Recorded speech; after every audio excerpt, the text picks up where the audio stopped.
of mine delivered a book to me written by a Winnipeg author about the demise of the Winnipeg Jets Interesting. years ago. It's called Thin Ice, and it has to do with the small markets in Canada relative to the big markets in the States, and the idea of being able to stay afloat financially without the TV money that the NBA and Major League Baseball has managed to access. Well, I think that'll definitely correlate to the way women's hockey is managed in the future, because in the States, there's way more money. There's way more money in TV. There's it's just easier to get sponsors and people to games, but there's so many more players in Canada. So I feel like it'll be interesting to see where these professional teams place their teams. Also, in terms of travel too, you're having to put a ton of money if you put any teams in the West into simply getting, if you had a team in Calgary, the amount of money it'll take for them to participate in a league in the East. So I'm sure it'd be a fascinating read, Wally, and probably 20 years ahead of its time for women's hockey as well. Good point. Good point. No, it's a good book. It's probably 20 years old right now. I don't know if the Jets are endangered of losing their franchise or not. I don't think so, but I'm partway through the book, and I'm not sure if it gets into the existing stage of the Jets and whether they're fighting to survive. But Calgary and Edmonton were clumped at that time into the same thing. It was about the time of the World Hockey Association, the expansion. It'd be a really fascinating read. I've got to know Mark Chipman over the years, who owns the Jets with True North, and they really endeared themselves to the city this time, coming in, and season tickets were sold out right away. They were kind of in a smaller venue. The Jets really became the go-to thing. And for the longest time, the Jets were not making the playoffs, and it was okay. People were still excited. And then the Jets did well one year, and now the expectations are very high. I can remember going when the Jets first came back, and people stood for the last 10 minutes of every game, regardless. They were just so excited. But now I think the true hockey fans are coming out and wanting more. Yeah. It reminds me of almost watching the 72 Summit series and some of the documentaries that I've seen, where the expectations are just so high that the fans have turned on their organization. You see that in Montreal as well, that sometimes knowledgeable hockey fans are not what you want. You want a Nashville Predators type hockey fan that just loves it. Yeah. I'm going to go grab the book just to let you know. You may know the author. Tom, while he's gone, how's your goalie faring that went through all of the issues this year? I texted her and she just said she's doing okay and thanked me for texting. And then I talked to her former teammate and she said she has the baby, most of the time. Okay. But just the thought of how much she wanted to play. Yeah. Well, and I mean, hopefully it doesn't mean the end of her career. Maybe this is just on pause for a little bit. Yeah, I don't know. Yeah, that was a tough situation, that's for sure. Sammy, there's the book.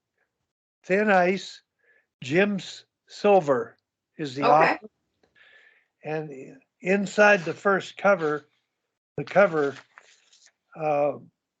Money, Politics, and the Demise of an NHL franchise. Jim Silver is a professor of political science at the University of Winnipeg. Interesting. So it's a pretty darn good book. But it goes through I'm still playing with Preston and Levy and Morris Lukowicz that all played there, eh? And they loved Winnipeg. But the coach there, Maurice, he basically quit because I think he was just so frustrated that they weren't, they weren't.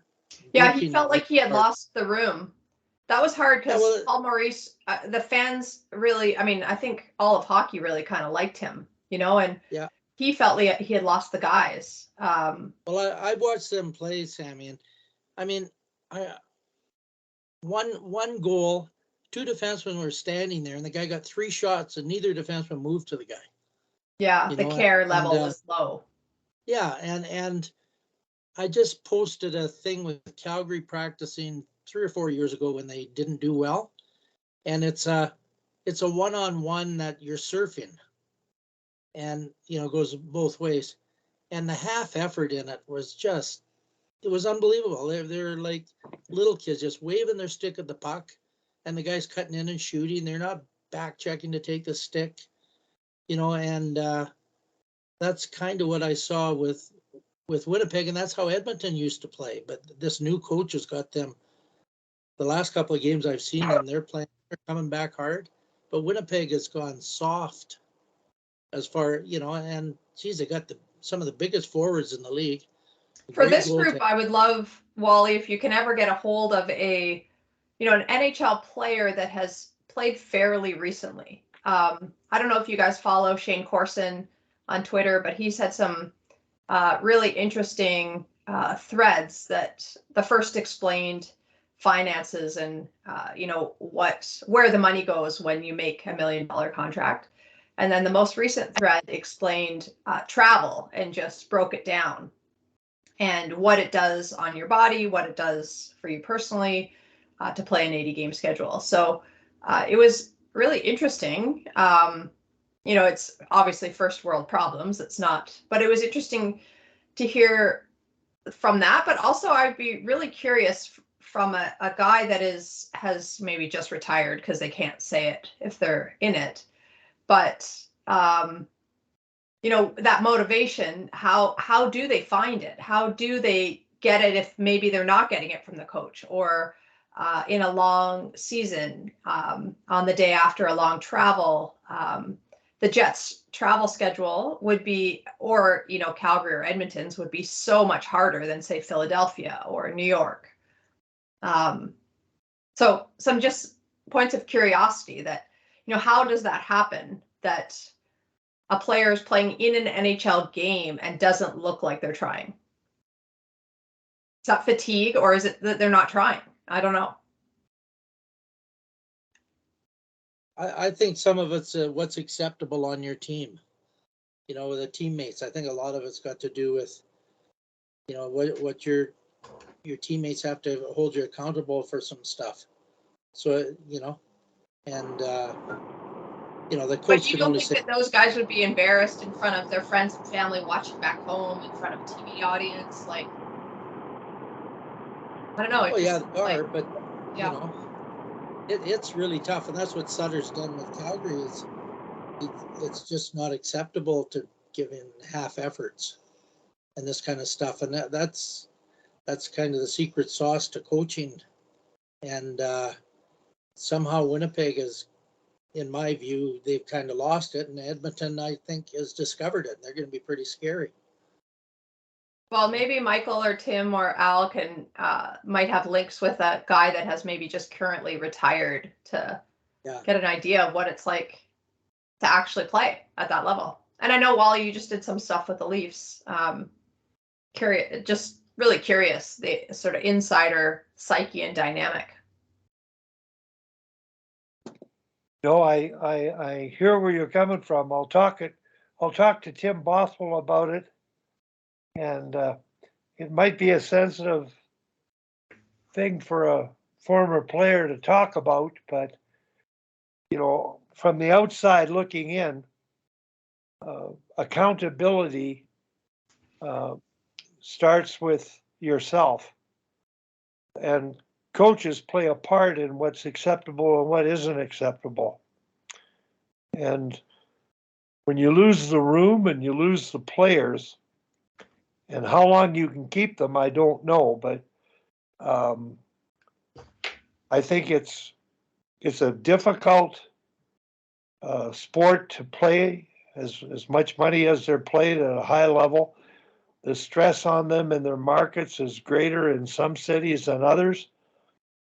But I think the word accountability starts with the organization and its ability to walk the talk of what's acceptable and what isn't. And I think the Oilers, in my opinion, have had to go through what they've been through for many years in terms of trying to achieve a team effort versus rely on certain players. And that's what Sutter has been able to do. They do have a number one line on the power play, but the balance and the appreciation of the meaning of team, that's been accomplished. And that's the art of coaching.